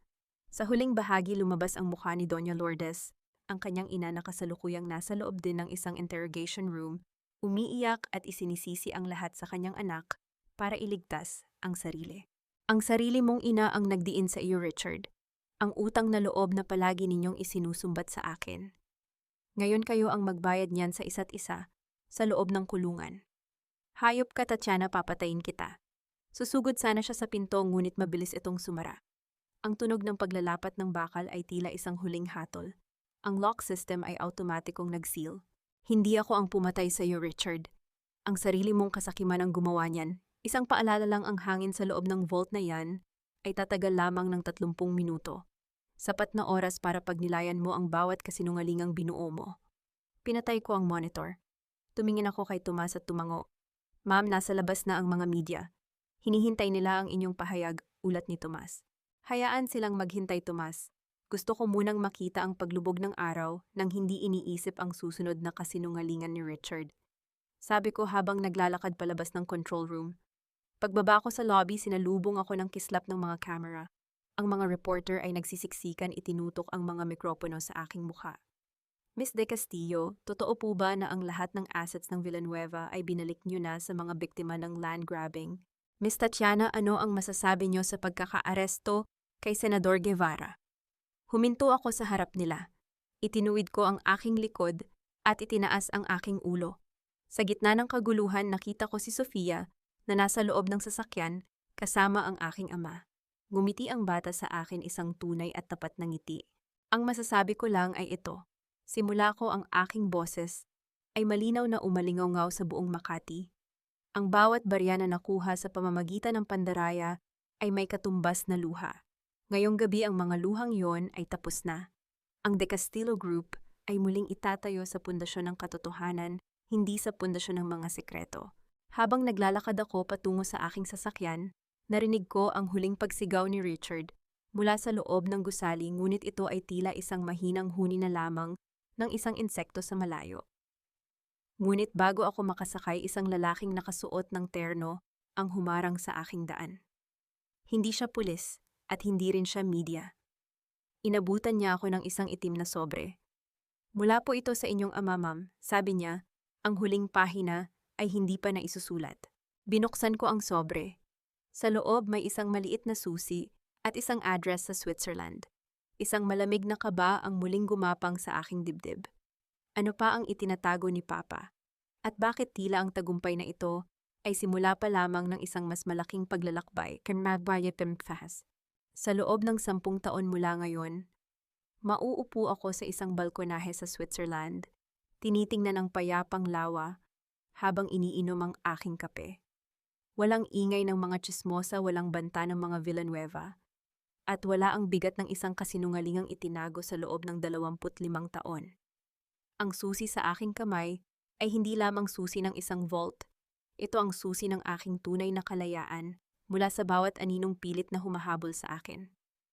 Ngunit bago ang katahimikang yon, kailangan ko munang harapin ang huling laban na magdedetermina kung ako ba ay biktima ng tadhana o ang arkitekto ng aking sariling bukas. Ang itim na sobre sa aking kandungan ay tila naglalabas ng sarili nitong lamig na nunuot sa aking balat, sa gitna ng mainit na gabi ng Maynila. Sa loob ng sasakyan, habang binabagtas namin ang daan patungo sa ospital, kung nasaan ang aking ama, dahan-dahan kong binuksan ang liham na kasama ng susi. Tatiana, ang 25 taon mo sa Laguna ay hindi isang pagkakamali. Ito ay ang tanging paraan para itago ang Protocol 79, ang listahan ng bawat politikong binili ni Eduardo at ni Guevara. Ang susi sa Switzerland ay hindi para sa ginto kundi para sa ebidensyang maglilinis sa pangalan ng iyong ina. Huwag kang hihinto hanggat hindi mo nakikita ang kanilang pagluhod. Naramdaman ko ang paghigpit ng aking panga, ang aking ina. Ang babaeng akala ko ay pumanaw sa isang simpleng karamdaman ay biktima rin pala ng sabuatan ni na Eduardo. Ang bawat sakripisyo ko sa piling ni Richard ay may mas malalim palang dahilan na hindi ko inakala. Ma'am, narito na po tayo, mahinang sabi ni Tomas habang itinitigil ang sasakyan sa harap ng isang pribadong detensyon. Sino ang narito, Tomas? Tanong ko. Si Doña Lourdes, ma'am. Nagmamakaawa siyang makita kayo bago siya ilipat sa provincial jail. Dahan-dahan akong bumaba. Ang bawat hakbang ko sa madilim na pasilyo ng detensyon ay tila isang martsa ng katarungan. Pagdating ko sa harap ng rehas, nakita ko si Lourdes. Wala na ang kanyang mga mamahaling alahas, wala na ang kanyang mapagmataas na tindig. Nakasuot siya ng orange na t-shirt, ang kanyang buhok ay gulo-gulo at ang kanyang mga mata ay puno ng luha. Tatiana, salamat at dumating ka. Sigaw niya habang kumakapit sa rehas. Hija, patawarin mo ako. Alam mo namang mahal kita, di ba? Ginawa ko lang ang lahat dahil kay Richard. Dahil sa pamilya natin. Parang anak na ang turing ko sa iyo, huwag mo kaming pabayaan. Anak kiswag tapos antak. Ang boses ko ay kasing lamig ng semento sa ilalim ng aking mga paa. Lourdes, ang turing niyo sa akin ay hindi anak, kundi isang bank account na walang limitasyon. Ang pagmamahal na sinasabi mo ay isang lason na dahan-dahan ninyong ipinakain sa akin sa loob ng 25 taon. Hija ang utang na loob. Huwag mong babanggitin ang salitang iyan sa harap ko. Putol ko sa kanyang gaslighting. Ang utang na loob na sinasabi mo ay matagal ko nang binayaran. Binayaran ko iyan sa bawat gabing pinagsilbihan ko kayo habang ninanakawan niyo ang aking pamilya. Binayaran ko iyan sa bawat sulyap ng panghahamak na ibinigay ninyo sa akin sa Laguna. Ngayon, Lourdes, ang tanging utang na mayroon ay ang utang ninyo sa batas. Tumalikod ako, hindi na pinakinggan ang kanyang mga paghagulgol at pagsumpa. Ang bawat salita niya ay wala ng kapangyarihan sa akin. Si Richard ay nasa vault, si Lourdes ay nasa rehas, at si Veronica ay kasalukuyan ng ginigisa ng mga investigador. Ang pamilya Villanueva ay wala ng iba kundi isang madilim na kabanata sa aking talambuhay. Pumunta kami sa ospital ni Don Alejandro. Pagpasok ko sa kanyang silid, nakita ko siyang nakaupo na sa gilid ng kama nakatingin sa bintana. Ang kanyang mukha ay puno ng kapayapaan, tila isang taong nakatapos na sa isang mahabang digmaan. Papa, ang tawag ko habang dahan-dahan akong lumalapit. Nabasa mo na ba ang liham, Tatiana? Tanong niya, hindi lumingon. Opo. Bakit kailangang ako ang gumawa nito, Papa? Bakit kailangang magdusa ako sa piling ni Richard ng ganoon katagal? Dahan-dahan siyang lumingon sa akin. Ang kanyang mga mata ay puno ng pagsisisi, pero may kasamang pagmamalaki. Dahil ikaw lang ang may lakas na kailangan para labanan ng mga Valderrama. Alam ko ang bawat sakit na naranasan mo, anak. At ang bawat segundong iyon ay ginamit ko para itayo ang imperyong mamanahin mo ngayong gabi. Ang Protocol 99 ay hindi lang para sa katarungan. Ito ang magsisilbing kalasag mo laban sa kahit sinong susubok na muling apakan ang mga De Castillo. Yumakap ako sa kanya, ang huling bahagi ng aking galit ay dahan-dahang natutunaw. Sa loob ng 25 taon, akala ko ay nakalimutan na ako ng mundo. Ngunit sa likod ng bawat luha ko, may isang plano palang inihanda para sa aking muling pagbangon. Sofia, bulong ko. Si Sofia ay nasa ligtas na kamay, Tatiana. Siya ang magpapatuloy ng ating lahi nang walang bahid ng dumi ng mga Valderrama. Bukas lilipad kayo patungong Switzerland. Doon niyo sisimulan ang inyong bagong buhay. Lumabas ako ng ospital kasama si Tomas. Ang hangin ng madaling araw ay malamig at sariwa. Tumingin ako sa langit, ang mga bituin ay dahan-dahan nang naglalaho para bigyang daan ang pagsikat ng araw. Ma'am, handa na po ang lahat para sa biyahe bukas, ulat ni Tomas.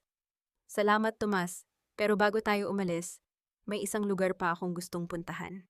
Nakarating kami sa Laguna, sa tapat ng maliit na bahay kung saan ako tumira bilang asawa ni Richard.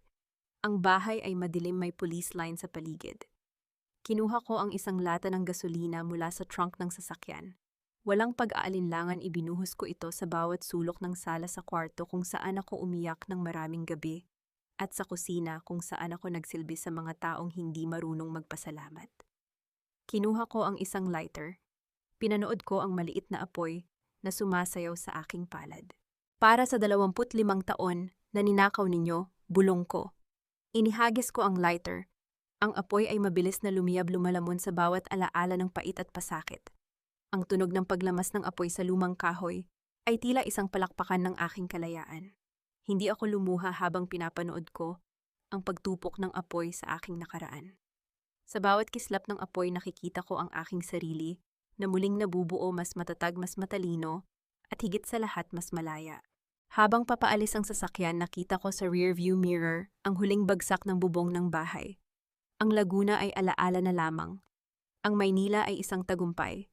At ang Switzerland, yon ang aking bagong simula. Ngunit sa gitna ng aking kasiyahan, nag-vibrate ang aking cellphone. Isang unknown number mula sa Switzerland. Isang boses ng isang babae ang narinig ko sa kabilang linya. Tatiana De Castillo, hinihintay ka na namin. Pero mag-ingat ka. Ang vault na pupuntahan mo ay may 2 susi, at ang isa ay nasa kamay ng taong hindi mo inaasahan. Napahawak ako ng mahigpit sa aking upuan. Ang laro ay hindi pa pala tapos. Sino ang may hawak ng pangalawang susi? At bakit tila ang bawat tagumpay ko ay may kasamang bagong misteryo, Anip de Mahal? Sa loob ng 20 taon mula ngayon, maaalala ko ang gabing ito bilang ang sandaling tuluyan nang natapos ang aking paglalakbay sa dilim. Ang bawat sugat na iniwan ng mga Villanueva at ang bawat kasinungalingan ng mga Valderrama ay magiging bahagi na lamang ng isang malayo at malabong kahapon. Ngunit dito sa malamig na hangin ng Zurich, Switzerland, habang ang niyebe ay dahan-dahang bumabalot sa paligid, kailangan ko munang harapin ang huling anino na pilit humahadlang sa aking ganap na kalayaan. Ang bangko sa Zurich ay tila isang cathedral ng bakal at salamin malamig, formal at puno ng mga lihim na hindi kayang bilhin ng ginto. Kasama ko si Tomas at ang mahimbing na natutulog na si Sofia sa loob ng isang pribadong silid. Hawak ko ang itim na susi na ibinigay ng aking ama, ngunit ang boses ng babae sa telepono ay patuloy na umaalingaw-ngaw sa aking isipan. Ang pangalawang susi, ang taong hindi ko inaasahan. Ma'am, handa na ang vault manager. Ulat ni Tomas ang kanyang boses ay may bahid ng pag-aalala. Ngunit may pumasok na isang babae sa kabilang elevator. Nakilala ko siya, ma'am, si Beatrice Villanueva. Napatigil ang aking paghinga. Si Beatrice. Ang kapatid ni Richard na nagpanggap na aking kakampi ang babaeng akala ko ay biktima rin ng kanyang pamilya. Hindi ko inakala na ang kanyang pagiging two-faced ay aabot hanggang dito sa dulo ng mundo. Papasukin mo siya, Tomas. Malamig kong utos. Tapusin na natin ang dula-dulaang ito.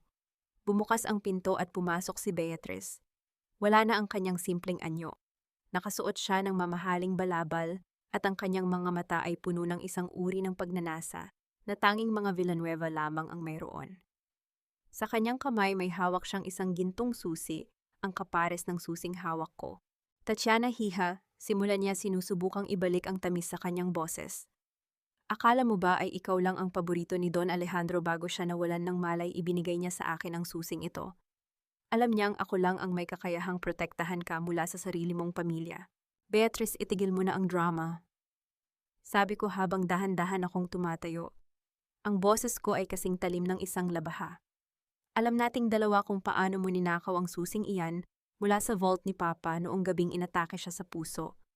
Alam ko rin na ikaw ang nagbigay ng impormasyon kay Eduardo tungkol sa kinalalagyan ni Sofia. Huwag mo nang subukang magmalinis. Kahit alam mo yan, Tatiana, hindi mo mabubuksan ang protocol 99 nang wala ako. Sigaw ni Beatrice, ang kanyang maskara ay tuluyan ng natuklap. Hati tayo sa yaman at sa kapangyarihang nasa loob ng vault na yan o sisiguraduhin kong wala tayong makukuha pareho. Ngumiti ako ng bahagya, isang ngiting puno ng pait at tagumpay. Beatrice, isa lang ang pagkakamali ninyong lahat. Akala ninyo ay yaman ang hinahanap ko. Akala ninyo ay kapangyarihan ang gusto ko. Inilabas ko ang aking tablet at may pinindot na button. Isang video ang lumabas sa malaking screen sa loob ng silid. Nakita ko ang mukha ng vault manager sa kabilang silid kasama ang mga opisyal ng Interpol. Ang Protocol 99 ay hindi isang listahan ng yaman, Beatrice. Paliwanag ko habang dahan-dahan akong lumalapit sa kanya. Ito ay isang self-destruct mechanism para sa lahat ng illegal na transaksyong ginawa ng mga Villanueva at Valderrama sa loob ng 30 taon.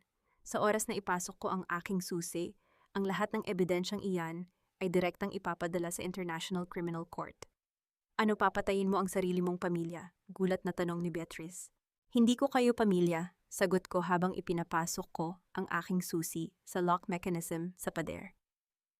Kayo ang mga anino na pumatay sa aking ina. Kayo ang mga linta na sumipsip sa dangal ng mga De Castillo. Sa isang mabilis na galaw kinuha ni Tomas ang susing hawak ni Beatrice. Bago pa siya makapalag, mabilis na pumasok ang mga otoridad sa silid. Nakita ko ang takot sa mga mata ni Beatrice habang pinupusasan siya, ang parehong takot na nakita ko kay Richard at Lourdes. Dalhin niyo na siya, pan-utos ko. Nang kami na lang ang natira sa loob ng vault, dahan-dahan kong pinihit ang susi. Ang pintuan ay bumukas, ngunit sa loob walang ginto. May isang maliit na kahon na gawa sa nara. Binuksan ko ito at nakita ang isang lumang diary at isang litrato ng aking ina. Sa loob ng diary may isang sulat na para sa akin. Tatiana, ang tunay na yaman ay ang pag-alis sa mundong ito nang may malinis na konsensya. Ngayong hawak mo na ang katarungan, itayo mo ang iyong sariling imperyo, isa na hindi nakabatay sa takot, kundi sa pag-ibig para kay Sofia. Naramdaman ko ang pagdaloy ng isang mainit na luha sa aking pisngi, isang luhang hindi ng pait kundi ng paglaya. Tapos na. Ang 25 taon ng paghihirap ay nagwakas na sa isang tahimik na silid sa Switzerland. Lumabas kami ng bangko. Ang umaga sa Zurich ay maliwanag at payapa. Tumingin ako kay Sofia na gising na at nakatingin sa mga ibon sa paligid. Tita Tati, ang ganda po dito, masayang sabi ni Sofia. Oo, Sofia, at dito na tayo titira. Bulong ko. Bago kami sumakay sa sasakyan, tumingin ako sa aking cellphone. Isang balita ang lumitaw Richard Villanueva, natagpo ang nawawala sa katinuan sa loob ng kanyang selda. Doña Lourdes pumanaw dahil sa atake sa puso, matapos malaman ang hatol na habambuhay na pagkabilanggo. Pinatay ko ang aking cellphone. Wala na silang kapangyarihan sa aking damdamin. Ang aking kwento bilang ang biktima ay tapos na. Ngayong araw nagsisimula ang kwento ng Ang Reyna. Thomas, tawag ko, habang nakatingin sa malawak na lawa. Ano po iyon, Ma'am Tatiana?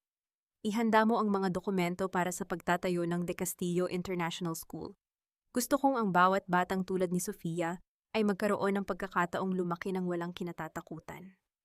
Habang umaandar ang sasakyan sa gilid ng lawa, naramdaman ko ang tunay na kapayapaan. Ang nakaraan ay abo na at ang hinaharap ay isang malawak at maliwanag na kalsada na ako mismo ang magmamaneho. 3 taon na ang nakalilipas mula nang ang huling bakas ng usok mula sa nasunog na bahay sa Laguna ay tuluyan ng tinangay ng hangin. Ngayon sa ilalim ng asul na langit ng Switzerland, ang tanging maririnig ay ang marahang paghampas ng tubig sa gilid ng lawa at ang masayang tawag ng mga ibon sa paligid. Ang hangin dito ay malinis, walang halong amoy ng lason, walang halong amoy ng pagtatraidor. Sa loob ng 3 taong iyon, dahan-dahang binuo ni Tatiana ang isang buhay na hindi na kailangang magtago sa anino ng sinumang lalaki. Ang bawat umaga niya ay nagsisimula sa isang tasa ng kape at sa pagtingin sa mga digital na ulat ng De Castillo Foundation. Hindi na siya ang biktima. Siya na ang tagapagtanggol ng mga kababaihang dumaan sa parehong impyernong kanyang nilampasan. Sa isang sulyap sa kanyang tablet, nabasa niya ang huling ulat mula sa Pilipinas. Si Richard Villanueva ay nananatili sa loob ng isang psychiatric facility sa ilalim ng mahigpit na pagbabantay. Ayon sa ulat, madalas siyang makitang kinakausap ang pader, humihingi ng tawad sa isang asawang akala niya ay kaya niyang tapakan habang buhay. Ang kanyang kawalan ng katinuan ay ang pinakamalupit na bilangguan, isang lugar kung saan paulit-ulit niyang nararanasan ang sandali ng kanyang pagbagsak. Si Veronica Salcedo ay kasalukuyang nagsisilbi ng kanyang sentensya sa correctional facility. Ang ganda na dati niyang ginamit para manira ng pamilya ay naglaho na sa loob ng malamig na rehas. Wala na ang mga mamahaling damit, wala na ang mga matatamis na salita. Tanging ang pagsisisi na huli na ang natitira sa kanya. Maging sa maliit na barangay sa Laguna, ang kwento ni Tatiana ay naging isang alamat. Si Celia Ramos, ang dating pasimuno ng Chismis, ay isa na ngayon sa mga volunteer ng foundation ni Tatiana. Natutunan ni Celia na ang bawat salitang binitawan niya noon ay isang kutsilyong sumaksak sa isang inosenteng tao, at ngayon ginagamit niya ang kanyang boses para itama ang mga mali sa lipunan. Tita Tati, tignan mo po ang drawing ko. Ang masayang sigaw ni Sofia ay bumasag sa kanyang malalim na pag-iisip. Tumakbo ang bata patungo sa kanya, bitbit ang isang papel na may guhit ng 2 babaeng magkahawak kamay sa ilalim ng isang malaking puno. Ang mga mata ni Sofia ay kasing linaw ng kristal, wala nang bakas ng takot o trauma. Ang batang inakalang sumpa ay naging pinakamalaking pagpapala sa buhay ni Tatiana. Napakaganda, Sofia.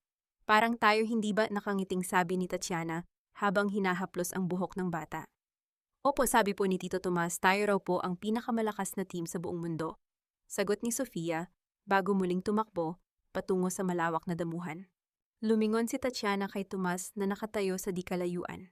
Ang katapatan ni Tomas ay hindi kailanman natinag. Sa loob ng 3 taon, nanatili siyang matatag na haligi sa likod ni Tatiana, hindi bilang isang boss, kundi bilang isang kaibigan. At marahil sa takdang panahon ay higit pa doon. Ang pag-ibig para kay Tatiana ay hindi na isang obligasyon o isang kasunduan. Ito ay isang pagpili na ginagawa niya araw-araw ng may kalayaan. Sa huling sandali ng araw bago lumubog ang araw sa likod ng mga bundok ng Alps, kinuha ni Tatiana ang kanyang diary. Isinulat niya ang huling pahina na matagal niyang pinag-isipan. Ang kapatawaran ay hindi nangangahulugang pagbabalik sa dati. Ang kapatawaran ay ang pagbitaw sa bigat ng galit upang makalakad ka ng matuwid patungo sa iyong bagong bukas. Hindi ko pinatawad ang kanilang ginawa, ngunit pinatawad ko ang aking sarili sa pagpayag na manatili sa dilim ng ganoon katagal. Ngayong gabi ang Reyna ay hindi na naghihiganti. Ang Reyna ay nagmamahal na lamang sa kanyang sarili at sa kanyang tunay na pamilya. Isinara niya ang libro. Ang katahimikan sa paligid ay hindi na nakakabingi. Ito ay naging isang awit ng tagumpay. Ang bawat babaeng nakikinig sa kanyang kwento ay may isang aral na dadalhin. Ang iyong halaga ay hindi nasusukat sa tagal ng iyong pagtitiis, kundi sa tapang mong tumayo at sabihing tapos na ang laro. Ang sikat ng araw ay dahan-dahang naglaho, ngunit ang liwanag sa loob ng puso ni Tatiana de Castillo ay mananatiling nagniningning, mas matatag, mas rasyonal, at higit sa lahat malayang-malaya.